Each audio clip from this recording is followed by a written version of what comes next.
Valla biz istəsək biz də bir dənə meymunluq trendi yarada bilərik. Bütün ölkəyə gündəm sala bilərik. Biz onu istəmirik. Biz hörmətsiz heç nə ilə tanınmaq istəmirik. Hörmətsiz heç nə ilə gündəmə gəlmək istəmirik. 2000-3000 insan bizə baxırsa xalq bizi sevir demək deyil.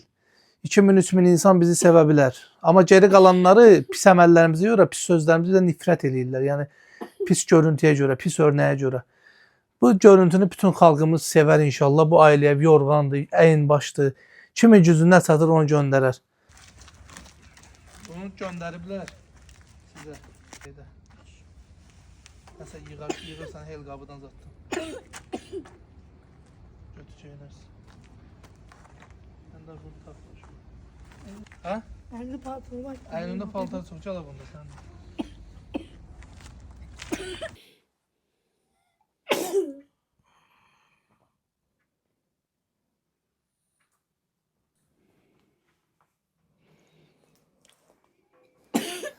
Eve girən kimi bir dənə bu belə şirin bir şeylə qarşılaşırsınız.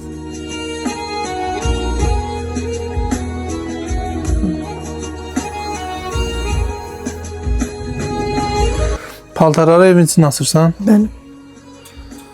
Uşağın aptek yeməklərini necə alırsan biz? Elmə satıram, gözüm sana cizbə bezət alıb verirəm. Nə qədər qazansan heldən? Elə olur ki, 2 manat, 3 manat qazanırım, 4 manat, 5 manat. Günə? Axşam gedər yıxsam qazanmasam yığamıram.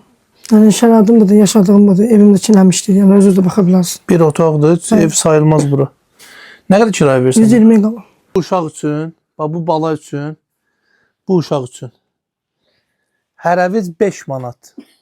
5 manat nə olan şeydir? 300 manat mən bu bacıya verirəm indi özüm. 300 manat gözünün qabağında verirəm. Bunlar hamısı reallıqdır. 100-300 manat mən sənə verirəm. Bunlar göstərməliyik ki, görəsiz, kömək eləyəsiz.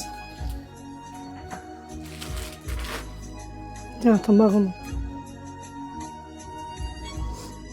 Yorğan, paltar versinlər sənə. Hələ sən yaxşı olur. Yorğan da verə bilən versin, paltar verə bilən versin. Uşaqlar papa tazalıyor. En başta.